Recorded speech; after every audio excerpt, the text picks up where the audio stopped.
with that, Steve, would you come on up here? I wanted to welcome Steve, and I'll give him a bit of an introduction here in a moment. Can you hear me without the mic? I'm just realizing that. Yeah. Does that work okay? All right. Yes, no? With it? All right. Without's fine. No mic. No mic. Thank you. Be a preacher. Preach! That's great, because now I feel like, remember the Butch Cassidy and Sundance kid movie? Remember when they're interviewing, when they're trying to go straight and they're interviewing for the position at the mine, and Sundance has to do a shooting thing. Can he hit something? Remember what happens? And he misses the plug he's supposed to hit. And Butch looks at him like, how can you miss? And then Sundance has this one line, "Can I move now?" So we're going to move. Brad, thanks for that warm welcome. Brad is, he's been in Greenwich since the 1800s. I'm sorry, Brad's family has lived in Greenwich since the 1800s. And as a young lad, he actually worked out here in the docks as a dock master and as a lifeguard. So if any of you ever want to go for a swim, let him know. He also learned that this was frequented by ladies of the evening. And he always thought they were so attractive and didn't know what they do. But now we know. So it's a lively group. Steve and I have had the privilege of knowing each other. Gosh, we've been friends since about 1999. I think we first met when he was the CFO at ServiceMaster Company. And we were acquainted and found a lot of connections and interests ever since then. You'll learn a bit more about his story as we go forward. But Steve's really had an extraordinary career by any measures, and still a young man very much in the game. But a Northwestern grad with honors and distinctions, later an MBA, worked for Lehman Brothers, First Data, and then got into ServiceMaster as a key role, also another senior role. Then 2 terms in the government. We'll hear a bit about that. One, running the SBA, Small Business Association, and also running HUD as the Secretary of HUD. So worked very closely with President Bush W. the second in the second term. And now is up in Farmington, Connecticut as the CEO of Oakleaf Waste Management, which was actually just acquired, so he's really in a kind of transition mode. He's still with the company. They were acquired by Waste Management down in Houston. So that's Steve in a nutshell, but we're going to get to know him a bit more as a person and have a bit of a conversation. How about a round of welcome for Steve?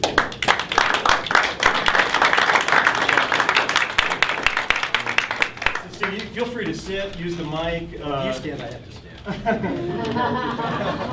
I was a wrestler, so you know. What weight class were you? I was a wrestler too. 126. Ladies and gentlemen, in the front corner. I was 136 back in the day.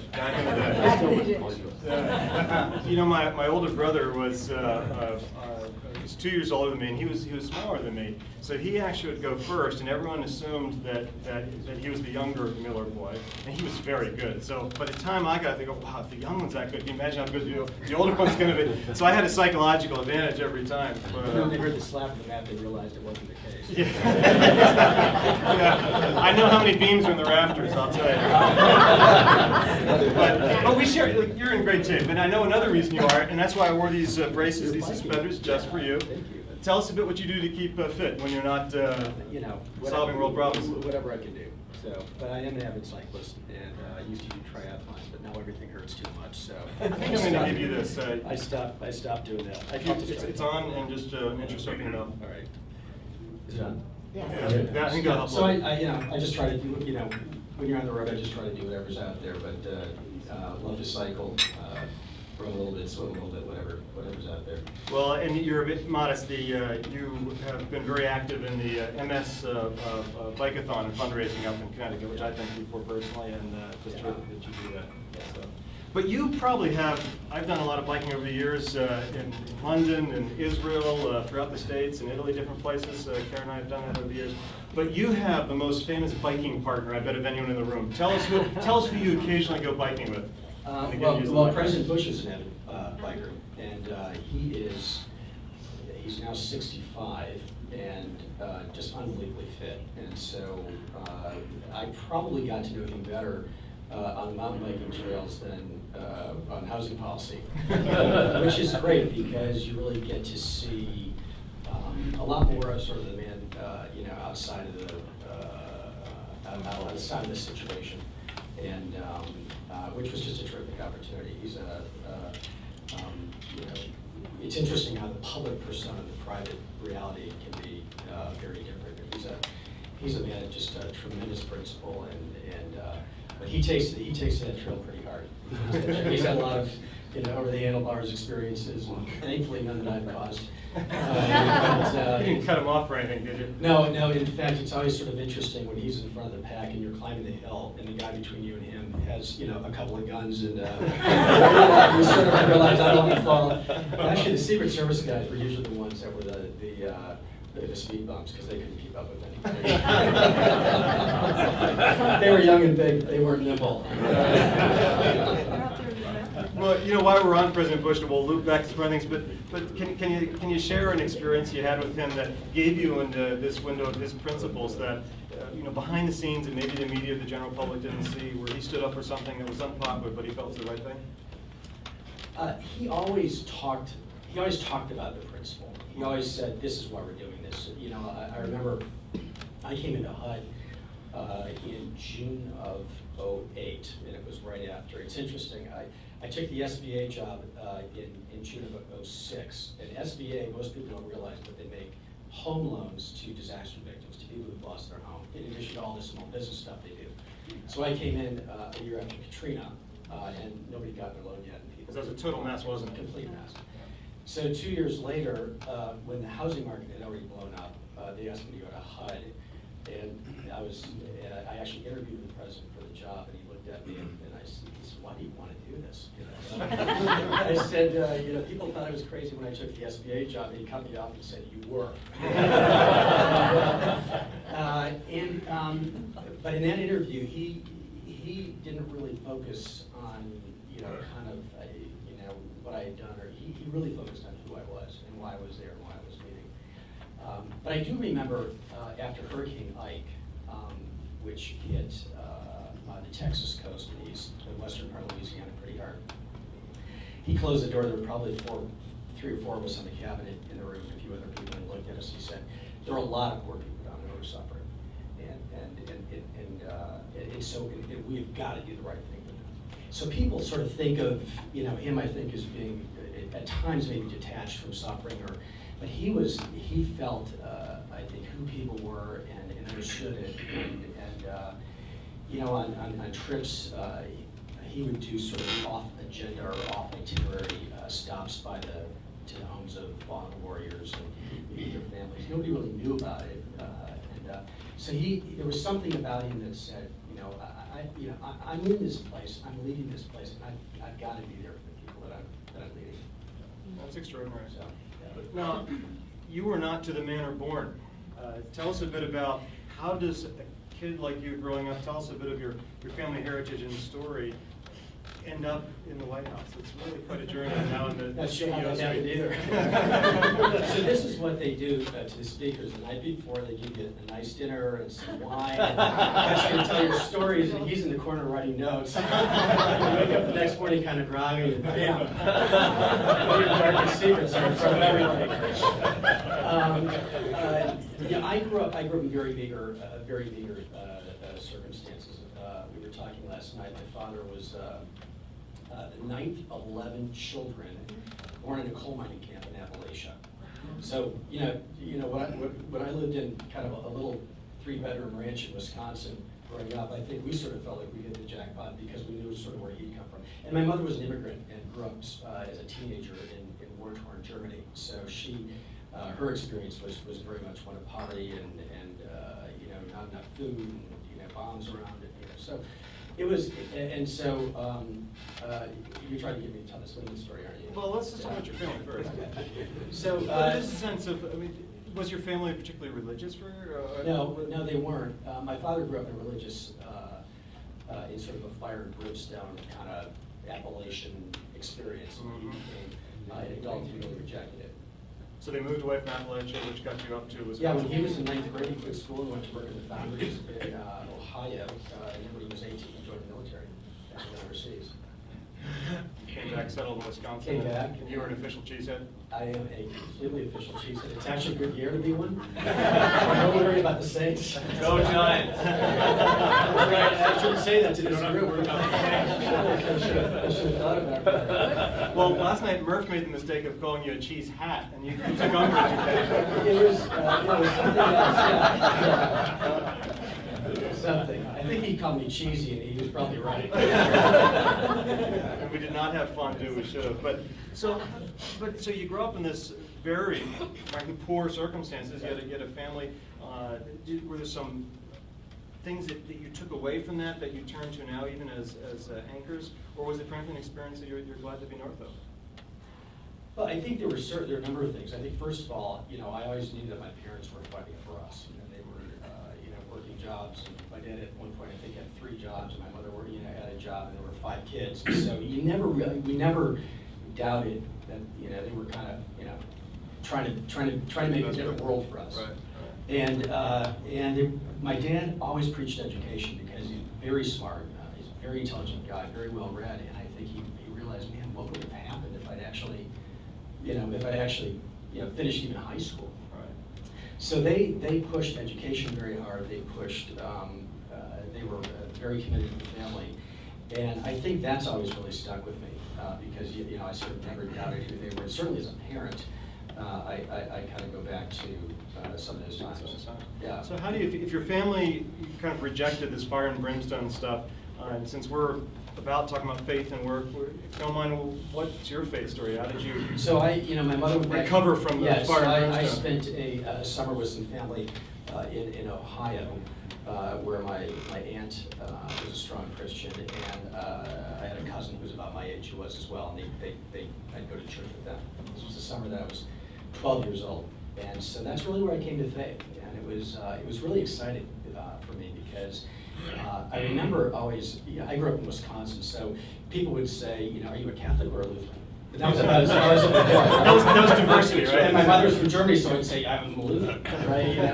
And so, and it really, I sort of always had this sense that, okay, we're going to get up there and God's going to say, the Presbyterians had it. They're the ones who went, right? And so I kind of stepped into this. I said, no, this is really something different. This is something real. This is about, a relationship with God. This is about, stepping into a different place.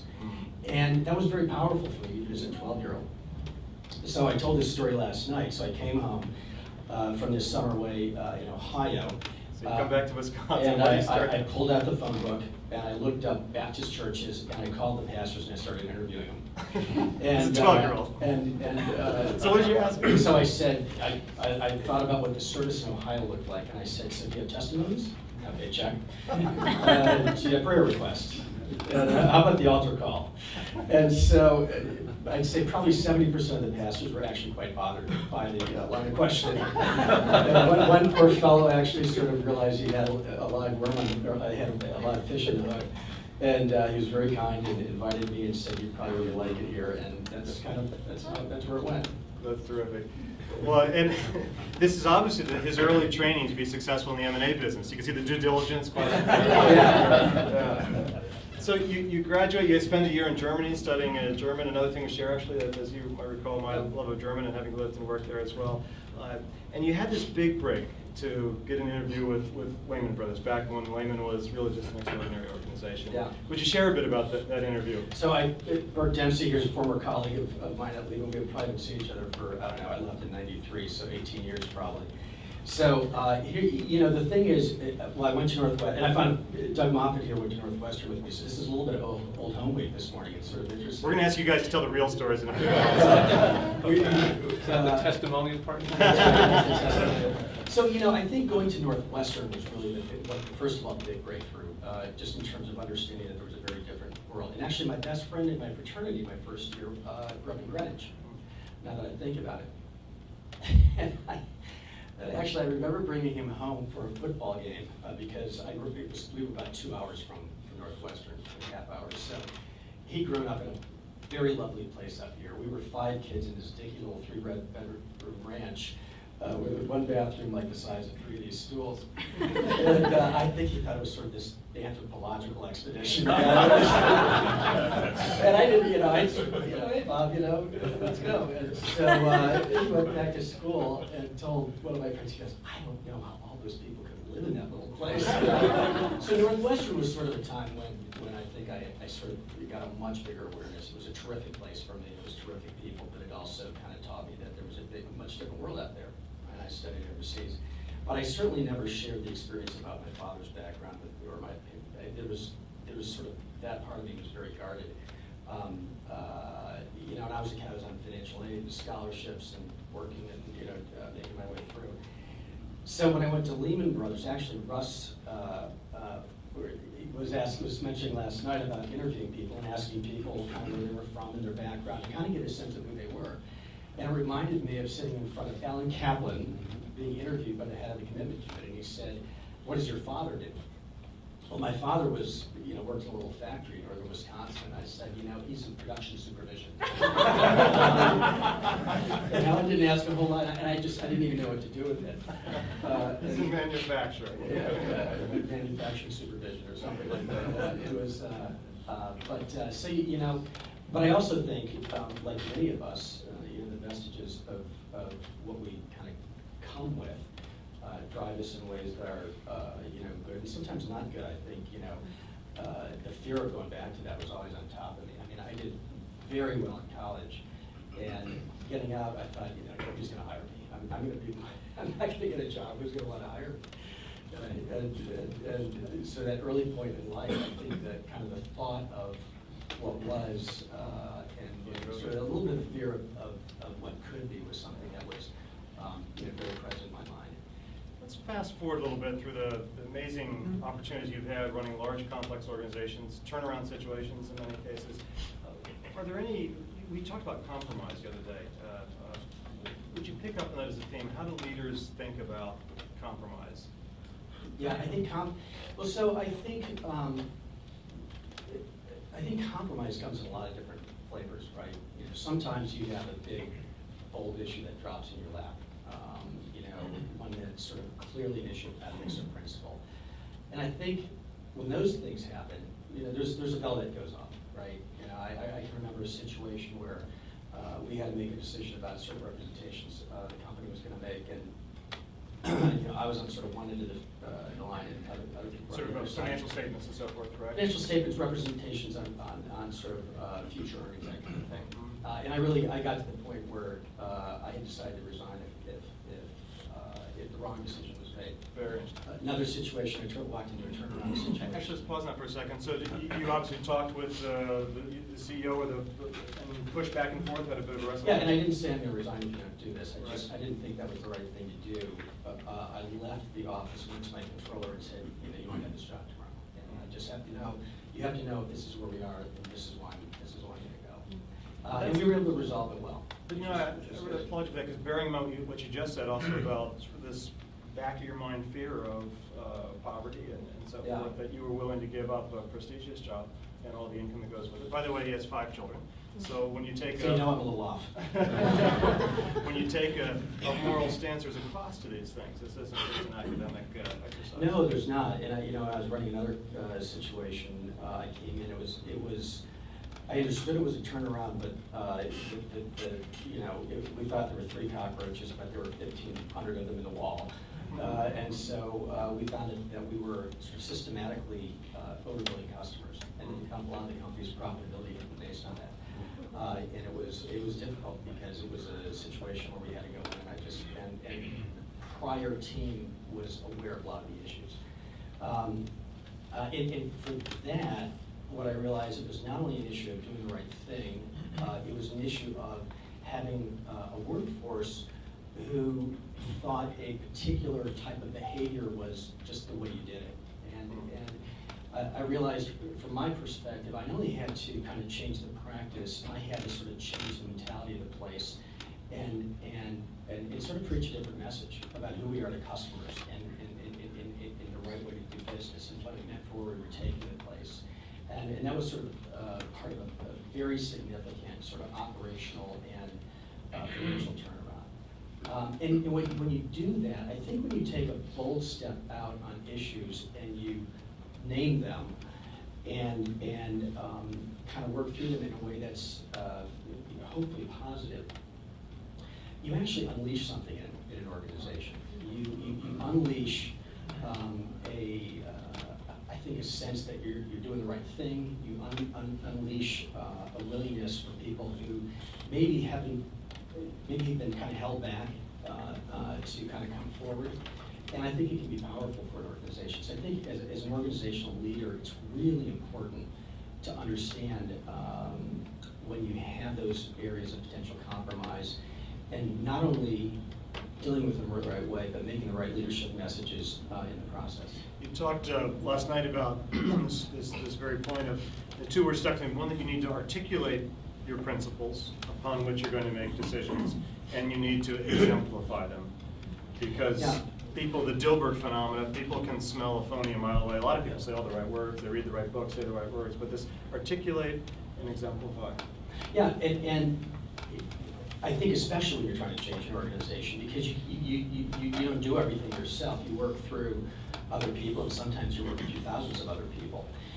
But what you want to do, what I've found is most helpful, is to give a voice and a platform to people who do the right things for the right reasons, and hopefully match with competency and all the other stuff, right?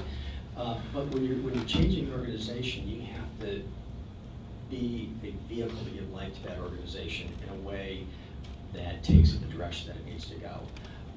And communicating appropriately, and having everything you do, and all the, whether it be redesigning a process that helps your customers so you can attach it to a customer goal, whether it be finding a financial problem and paying back a customer and telling the people we got to do it because it's the right thing, and then spending 2 months fixing the process that left it to you because we have to get it right now. And then continually communicating that out to people to say, this is why we do it, this is who we are. I think that's transformational. And I think as a person of faith, I think that's really enabling too, because certainly. What do you mean by that, enabling? I think it's enabling because I think it's a lot easier to connect who you are with how you lead. It allows who you are as a person of faith and principle to step into a role and say, I'm leading out of this place. I'm leading out of who I am, and I have to make sure it all connects. Because if it doesn't all connect, there's going to be a bit of a war inside of me, and I think it just has to be. One of the things that people wrestle with sometimes, and I do myself, is how do you, so if your faith is really your grounding principles and anchor, your sense of how you figure out right from wrong and how to treat people and make decisions in that ethical gray zone, do you talk about it? Are you a fire and brimstone guy? Or how do you handle this articulation so people, does it even matter if they know what the source of your grounding is? In terms of, I think particularly here in the Northeast, and you know it well, in a place like Greenwich or working in the city, yeah. Do I talk about it, or is that going to scare people off?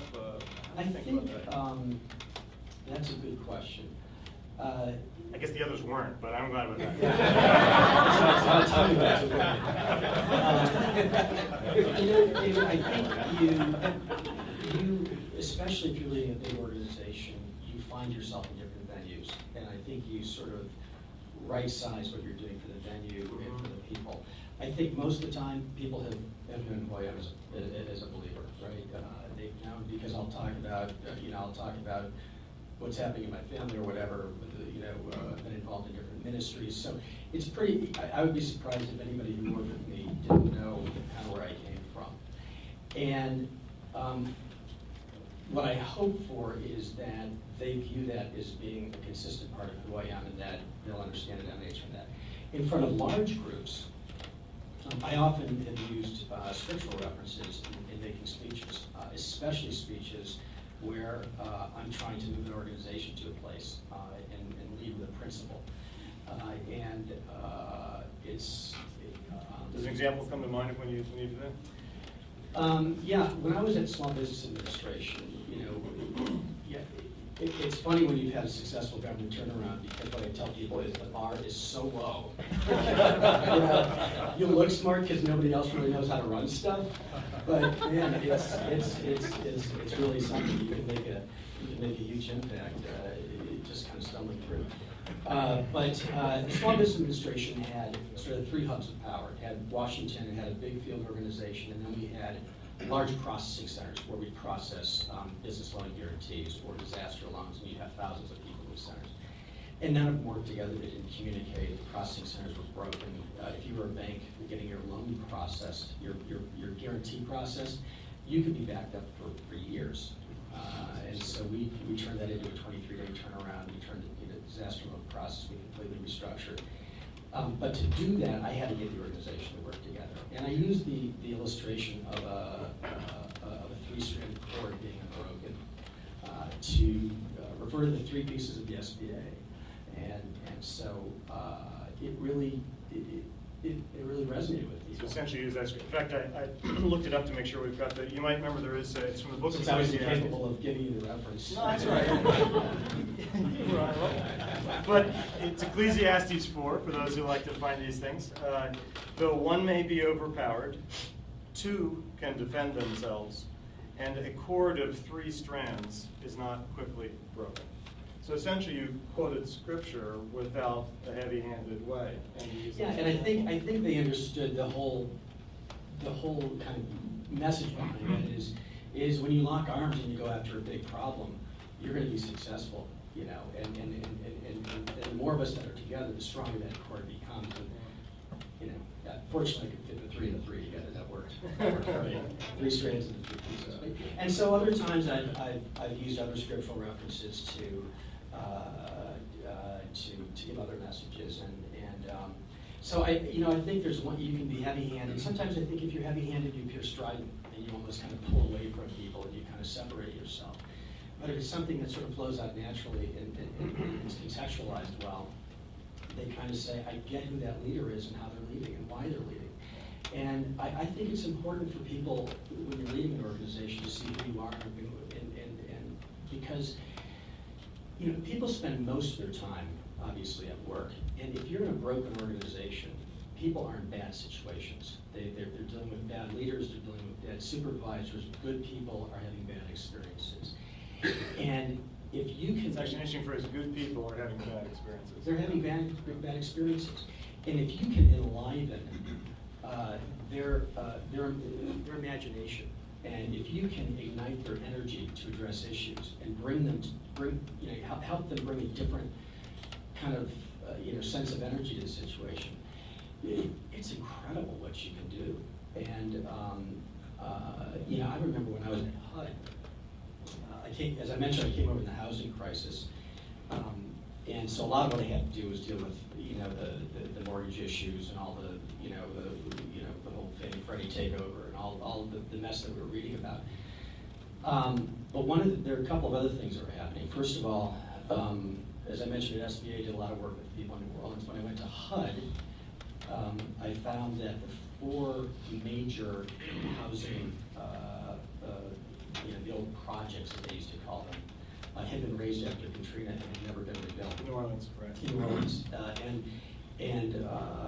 and they were the plan was to rebuild them as low-rise, mixed-income communities with support services and schools. This was really transformational for New Orleans because the old places were these horrible concentrations of poverty. But they were all stuck. They were stuck because the market was bad for tax credit financing. They were stuck because the bureaucratic mess in New Orleans and in Louisiana was just unspeakable.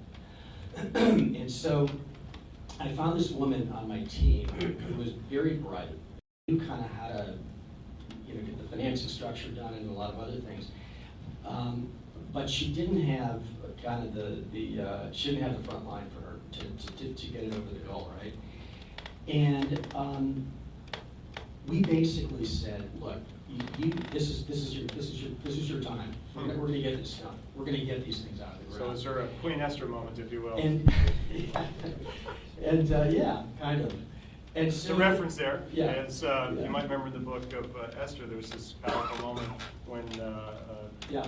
Esther has a chance to save her people who are, there's this plot going on, the evil guy wants to kill all the Jews in the kingdom, and she, taking her own life in hand, risks going to the king to say what's going on, and her uncle to give her courage, says, perhaps for such a time as this you Yeah. were born. Yeah, We since all I have know all those like kids, that. I immediately went to the pictures. I was looking at that. Is that the one with the purple? Yeah, that's right, there's a great So, Esther video. long story short, I basically went with my team and said, this isn't going to happen without us. We had 6 months left in the administration, and so we just we tried to open up the way for her in her team. And the same thing happened after I mentioned Hurricane Ike. There were 30,000 people who didn't have homes, and FEMA was responsible for housing them. Most of them got put in hotels, and people on my team, the career people, right, a couple of them came forward and said, we think there's a way to put these people into apartment programs until they rebuild their homes. And we went, and I said, let's make it happen. And they knew how to do it, but they knew they wouldn't be able to do it without the right kind of platform, without the right kind of sponsorship and everything else. And people who don't have big jobs can do great things, and you just have to kind of give them a platform and give them a voice and give them Let's pick up on that. In this room, there's many people at different stages of their career. You've been fortunate as a young man to really be in some, very quickly into big leadership roles. But as people aren't the top dog, as they're working their way through a career, it's sometimes you say, well, it's easy for you to say that because you're in the corner office and you've got the power, but you don't understand.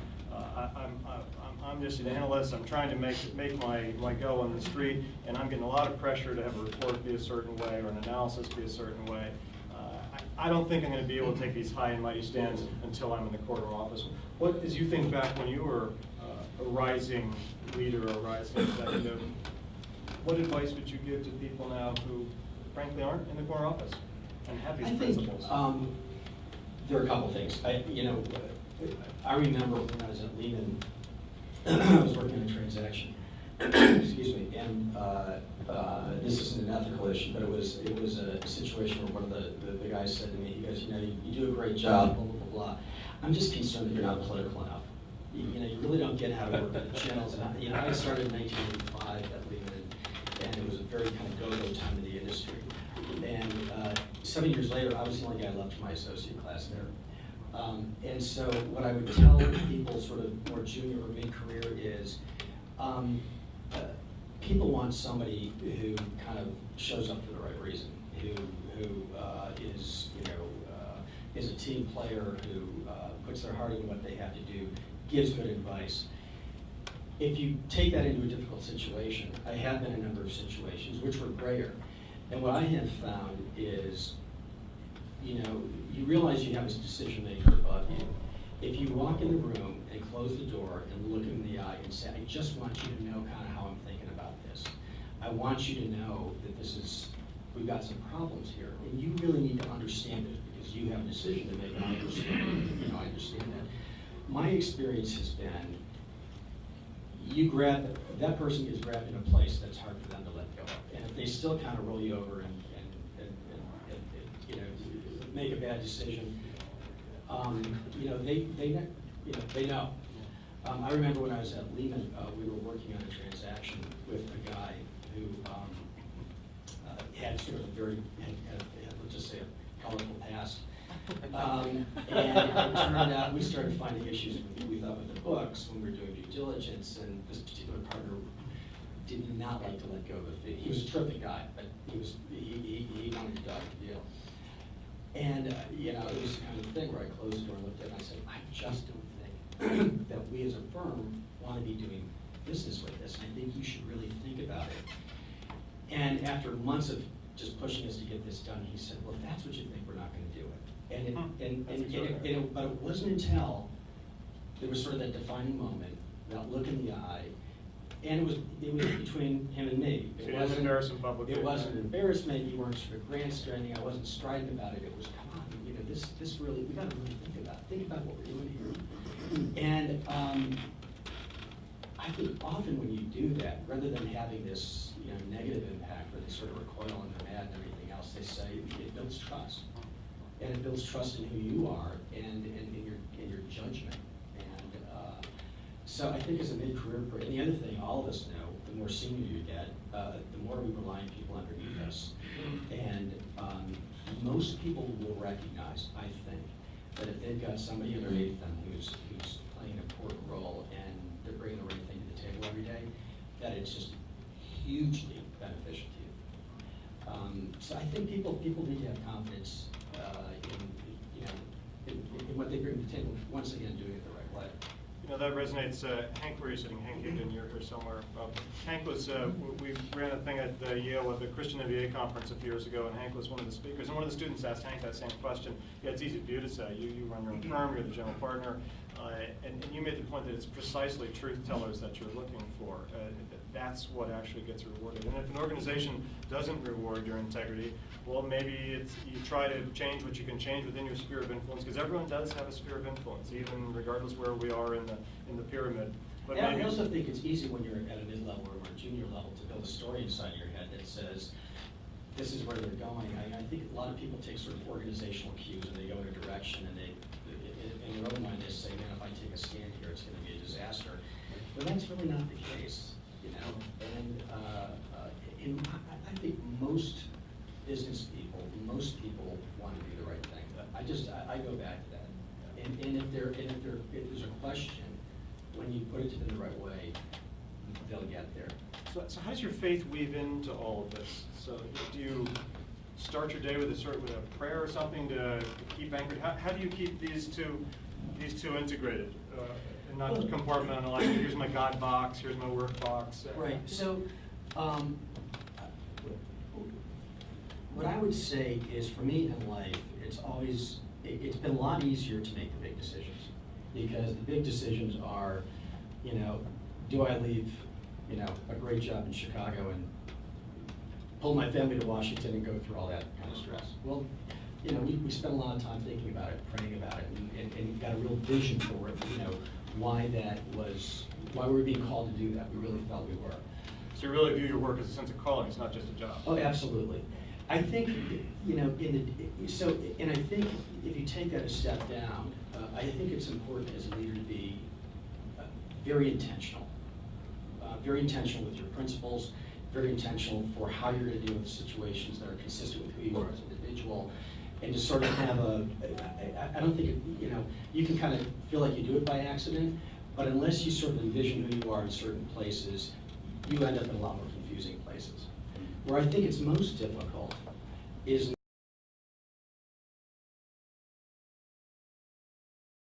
certainly, yeah. I mean, well, you say certainly. A lot of times we just sort of get on the track, and you really viewed this job decision as a faith decision, not just as a career track decision. Right, because there were a lot of other really wonderful opportunities that come my way, and people say, government, you know, what's that all about?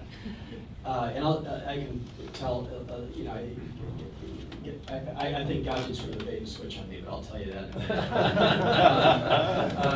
Now, I can't wait to hear God think about this. I'll do a bait and switch. Where I think it's tougher is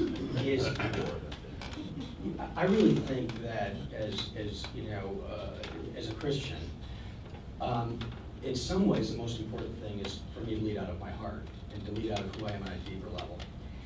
And I think you can, especially for the type A's, right? You get in there, you're gunning, you're doing it, you're doing it for the right reasons. You think you're making good decisions, but all of a sudden you realize you're doing it out of a framework that maybe you know, what's happening inside of you is kind of corroding.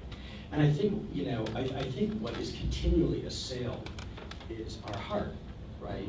And I think unless we're sort of nourishing our soul on a regular basis, even if you're kind of doing the right things, it becomes sort of disconnected. And for me, that's the toughest thing, because, you know, I think it's sort of a, you know, 24/7 way. And so the big decisions you turn to God on, and the day-to-day decisions you just you do it yourself, and that's what you're saying is the challenge. In some way, I mean, you know, Christ said, "I've come that you might have life and have it to the full." Right? How many you might have life and have it to the full. Do you know that reference? I've heard of that. Okay. Yeah. You're gonna trump me on that one too. Bait and switch. And you had asked me earlier if there were a couple of verses that I go to, and one of them is, blessed are the pure in heart, for they shall see God. And so I always feel like, what's happening in my heart and what's happening on the inside of me, there, has to be in a certain place. And I think that's tough, because you can be warring all day long and doing the right things out here. And that's also, I think, especially as an organizational leader, I think that's sort of where the sweetness of life can come out in these stressful situations, because you sort of feel it all does work, because it doesn't only work conceptually, it works kind of on a much deeper level. And so I think it is important to be very intentional about nurturing yourself. But how do you nurture yourself? How do you stay on the right track? Well, I don't know. But I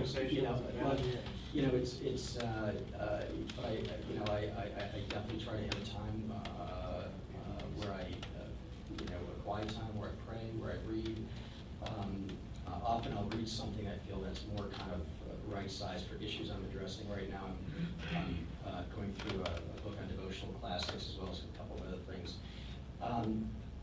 But it's sort of like, it's easy to be kind of a person of action in all these other parts of your life and kind of expect this just to kind of happen. It doesn't just happen. You got to be intentional. You got to kind of get off your butt and make it happen, right? And if you don't, it isn't. And and I think that feeling of disconnectedness can be, like I said, I think that can be kind of corrosive. And so it's important to nurture that. I want to begin with the group, invite the group in to ask some questions, but let me just ask another one first. As you look back over your career, can you think of a situation where frankly you just kind of blew it, where you wish you could take a mulligan and have a play over, a do-over, where you got caught up with the pressure when everyone was doing it, it seemed okay, and the lady said, wow, that wasn't me? I can't think of sort of like a career decision or a particular transaction. I think there are sections of my life where yes, I think probably especially when I was younger, where you just kind of get into a pattern and you're really not living the life that you think you should be living. And I remember when I was at Lehman. 1990, I started going to Redeemer Presbyterian. A lot of you guys know that church. It was a baby church back then. It was a church plant. And I remember just the terrific way that Tim Keller was sort of able to integrate sort of the deeper issues of faith with the outgrowth of that faith in your lives. And they had this wonderful system of ministries and all these other great things. And it was just this whole opportunity to really say, you know what, I'm a typical 30-year-old single guy in New York City, and that's really not, and I want to be going down, this is the path. So I think I probably had a mulligan for a few years, maybe. You won't be the only one. Yeah, and so, and I just remember how I almost felt like I'd come home, and it was a very rich time of life. It's when I met my wife. I was doing a lot of work with children in the inner city. Ended up taking one of them to live with me, and he's still in our lives. He's doing terrifically well. He just bought his first house, and so it was a time of really great joy in a lot of ways that followed a period of just sort of, in some ways a little bit of malaise. I remember thinking of President Bush and some of the stories you were telling earlier, that one of his great lines, which I love to quote, when you might remember during one of the elections, he was being pressured about his past and whether he had used drugs and drinking and so forth. And he had that great line, when I was young and reckless, I was young and reckless. and actually, I've used that line several times too. It's all relative. I was still the guy for some reason in New York City. I was always the nice guy from the Midwest who ended up being the designated driver. So in my mind, this is terrible. But I do know a little bit about him, and he's a different man now. I'm reminded of two things, and we'll open up the questions just to tie some threads together. when you talked about truth-telling Yeah. and speaking truth to power, and how to do it in a non-sanctimonious, holier-than-thou way, but to take someone aside and even though it may be risking the career in some ways to do it. That when Britt Harris was a guest interviewee here, you might remember he has just an illustrious career in the financial sector and now runs the Texas State Teachers Retirement Fund, so big money guy. And he was asked sort of a similar question about compromise at younger stages in your career. He said, no, it's black and white, it's black and white. Do you want to be known as the guy that you turn to do the dirty deals, or do you want to be known as the guy who's straight? And you, early on in your career, become known as one or the other. One or the other. You're a corner cutter. Yeah, I think there's truth in that. And, but I don't think that's, I think that is, those reputations and those messages are made in a lot of the small places. You know, it's made in a conference room when you're talking through an issue. It's made when you get to your commitment committee to see whether you support a deal. I do think there are times, and I don't think this is sanctimonious, I think especially when you're in a large leadership role, where I have felt like I've had to reach across the table and grab somebody by the collar and say, you cannot do this because it's the wrong thing to do. Or my bigger issue, especially in the federal government, was we were dealing with all these situations where people were just in desperate circumstances. And I did things to make messages that I thought would move the organization. Like when we after Katrina, everybody was pointing fingers at each other, and it was, you know, it was I won't get all the detail, but we had this big loan processing center in Fort Worth where all the disaster loans got handled. And I thought, you know, and we were going down there to have kick off sort of a Six Sigma lean redesign of the entire operation and to do it quickly. And so I knew everybody was kind of coming down to, you know, work on sort of the nuts and bolts. And I knew that the organization had been kind of damaged in the process, and people were down, and morale was horrible. The SBA had the lowest morale score of any federal agency out of the 31 big agencies. So I went down there, and I said to my this guy who was sort of our media guy, I want you to go to New Orleans with your video camera, and I want you to tape people just telling their stories about getting an SBA loan. And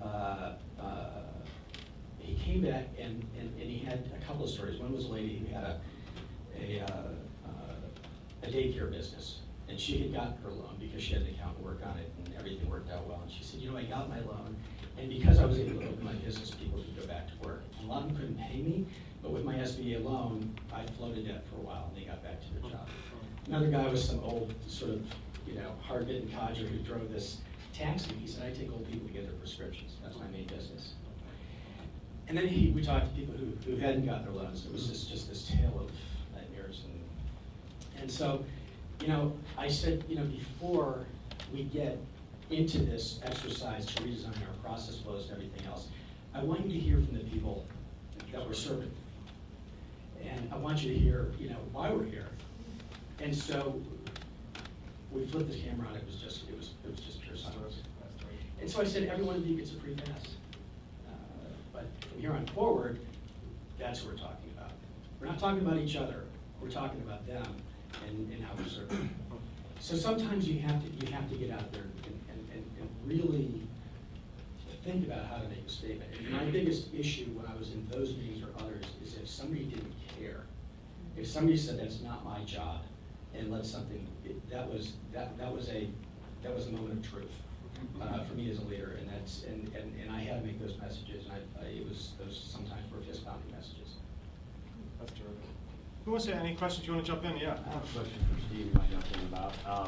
Sort of housing, the banking industry, and the taxpayer sort of in this Gordian knot, these three threads. How do how would you unknot them and do the right thing for all the constituencies and without being righteous at the same time, because everyone seems to want to point fingers at who was to blame for knotting this thing up? Yeah. It's a $1 million question. And if you could give as short an answer as possible, we'll do a few more questions. All right. I think I don't think we're going to get out of a housing crisis. I mean, people don't need new housing programs; they need jobs right now. And the federal government has rolled out a lot of programs to modify mortgages, do all sorts of things. Most of them haven't worked well, and most of them have actually sort of slowed down the working through the backlog of the problem. So I actually think to some degree we need to get out of the way and let the problem work itself out. I think a lot of people have been helped by some of these programs. I think from a regulatory perspective, I think we can all talk about, you know, how we got there and what it meant to mortgage servicers, you know, processing mortgages that they didn't own and securitizing them, and we can talk about that a whole lot.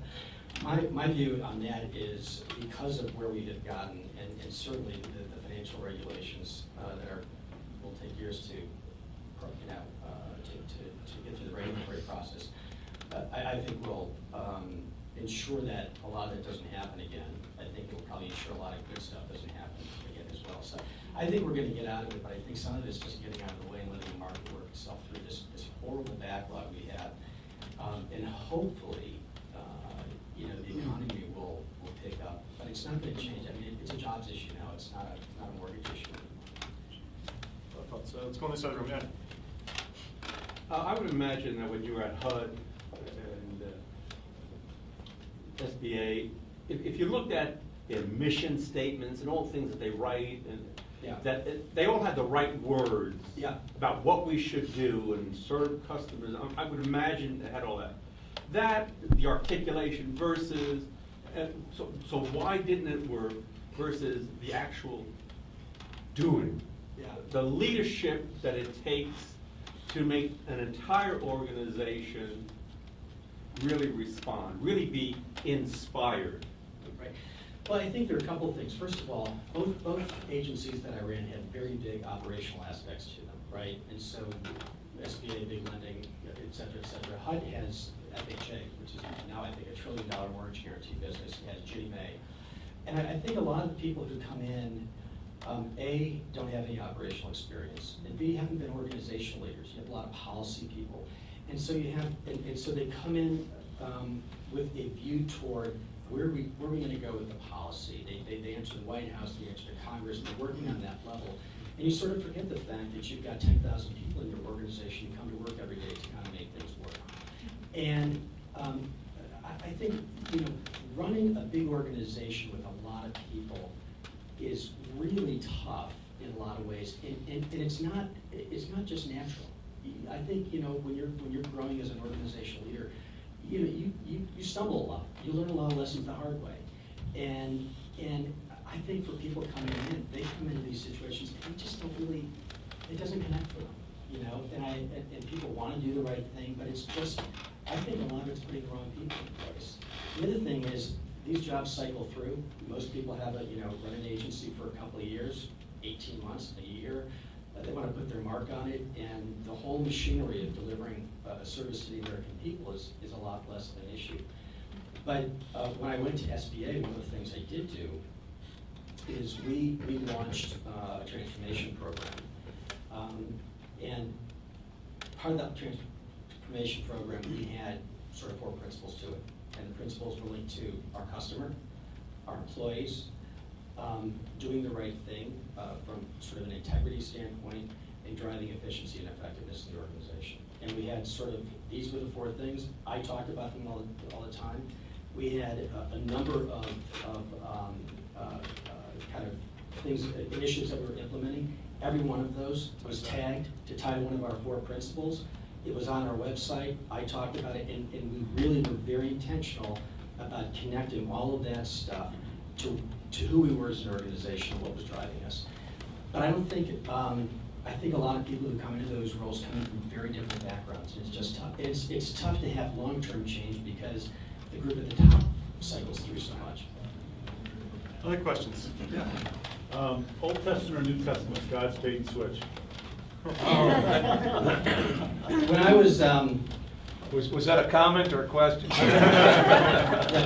I'm just going to figure out where the lightning bolt's going to come. No. What happened was, when I first got outreach to interview for a job in the administration, it was a senior job, but it was a very nice kind of low risk, big portfolio, cool stuff to work on, but not terribly safe and good for the resume. safe, and safe and it mattered, but it wasn't controversial. Right. Okay. And about 2 weeks before I was about to be announced into the job, somebody from the White House called and said, "Are you sitting down?" And he said, it's okay, there's no bad news, but we have a job that is very important to the president, and we consider it a higher calling. Well, that word calling is sort of a big trigger for me. Okay, and it was the SBA job. And they said it is very difficult. You have to have very thick skin. And if you don't think you're up to it, don't worry about it. We'll move on. And so, I thought about it. I thought, oh my gosh. And, I've sent money down there. I pray for those people. I've watched the footage on television. And Russell appreciated this. Peter Chris said to me, don't do something you're going to fail at. This is a recruiter that was a friend of mine. You're at a point in your career, you don't want to blow it. Do not do something you're going to fail at. And I just, I looked at it and I said, if I don't go, who's going to go? Who's going to do it? So I told my wife I feel strangely like a moth driven to the flame, but I also knew that I felt like God had pulled me close to taking the role. I had my head there, I was ready to go, and then something else got put in front of me. And I quickly realized that was kind of a place and time for me. And that if, I didn't want to have to worry about what it meant to me, and I wanted to worry about what it meant to them, right? So it was, that was the bait and switch. And I went from being all excited to, nauseous. I mean, it's reading these stories about Congress calling for these guys' resignations and cries of incompetence, and you're just like FEMA, and I'm thinking that's what I'm walking into. And my first 15 months, I had 20 congressional hearings. It was a nightmare. There is something, if you even do a casual study, go through the Old Testament Hebrew scriptures in particular, and look at all the different so-called calling narratives where the Lord speaks to someone and calls someone. We tend to think the callings ought to be this sort of fuzzy, feel good, I get to be happy and use all my gifts. Well, most of the callings, people were called to do a particular task that was very unpleasant, oftentimes career-threatening, life-threatening indeed. Yeah. I mean, think of Moses, to me, as paradigmatic. That Moses, remember, was a convicted felon on the run, kind of a turncoat. He had been the inside guy, he was the heir apparent, and then he killed someone. And so he flees, he runs away. And so God says to him, hey, I want you to go back and tell Pharaoh to free my people. Let my people, wrong. This will be heavily and hopefully not inappropriately paraphrased, but he also says at one point, God, if I do this, I need you to go with me, and I need them to see that your hand is, I forget the wording, but I focused very heavily on that because I was able to say, God, if I do this, you have to go with me. And he really focused on, in a particular passage in Exodus, having God be glorified through the process. Yeah. And as I was looking at this, I remember specifically in church, reading through that and saying, this is so obvious. And so I called up the next Monday and I said, put me in the chute. Or shoot me, or put me in the Shoot, chute. put me in the chute. When I was slogging through my seminary studies and learning Hebrew, I did a word study on the word calling in the Greek and the Hebrew words for calling. And I came up with 4 principles or concepts behind calling. That first of all, calling, there has to be a caller. You have to know the caller. You have to know the voice of the shepherd. The second is the callee, and that's you and me, that we have to be hearing that voice and listening to it. The third is that most callings of biblical are to do a particular task for which we are not equipped. Like maybe in some ways we're equipped, we're not fully equipped. And the fourth then is that you ultimately have to be reliant on the caller to fulfill that call, to make up that gap for which we're not equipped. Yeah, so think of Isaiah 6. When Isaiah has a dream and has a vision for God's calling. And this is, to me, one of the most powerful passages in the Bible, where he has this dream. He says, I saw the Lord seated on the throne, high and exalted. He has this vision of, seraphs flying around with 6 wings, and I think it says they were covering their eyes and feet or whatever, and they were crying, holy, holy is the Lord Almighty. Heaven and earth declare it. Well, I'm probably kind of mixing verses or something, but they're basically glorifying him. It says the doorpost of the temple shook, right? And so you get this image of God as being in his sort of terrifying glory, right? And then it's Isaiah sitting there saying, woe unto me, I'm a man of unclean lips, and I am among a people of unclean lips, or something like that. And he's sitting there seeing the vision of God and saying, So the ultimate in purity and goodness. and here I am, And he says, I'm ruined. Woe unto me, I'm ruined. I'm gonna get dusted because I'm so nothing compared to this. And he describes his sin as being a man of unclean lips, right? So then the seraph goes to the coal, touches it to his lips, and says he's forgiven. Not only forgiving him as a person, but forgiving that individual issue, right? And then God says, who will I send? Who will go for me? And he sits there and goes, not only am I forgiven, I'm getting called to serve this, to step into this incredible situation. And he says, send me. And I don't think there's a kind of any better picture of being called to a situation than that vision of greatness, fallenness, forgiven, and then being called into this incredible situation to serve the one who is almighty. And to me in life, that's probably one of the most powerful images I carry with me. Because it's just, sometimes I feel like we settle for so little when there's just something so wonderful in front of us. Yes, sir. Actually, for those who are new, we are very Germanic about time management, and we are at our magic hour. Steve can stay around and take a few questions and just visit if you want to afterwards. So sorry, Patrick, we could do that. But what a powerful image to leave us with, that Isaiah 6 story. And some of you will go back into places of work that are frustrating, and they may feel, some may even be toxic with just horrible bosses or coworkers. David, excuse me for interjecting, but my neighbor pointed out that isn't that why we're Christians? Isn't the symbol of the cross the ultimate symbol of calling? Yeah. There we go. Called to a very unpleasant task on the cross. Thank you for interjecting that. But thank you for leaving us with that image. And how about a great round of applause?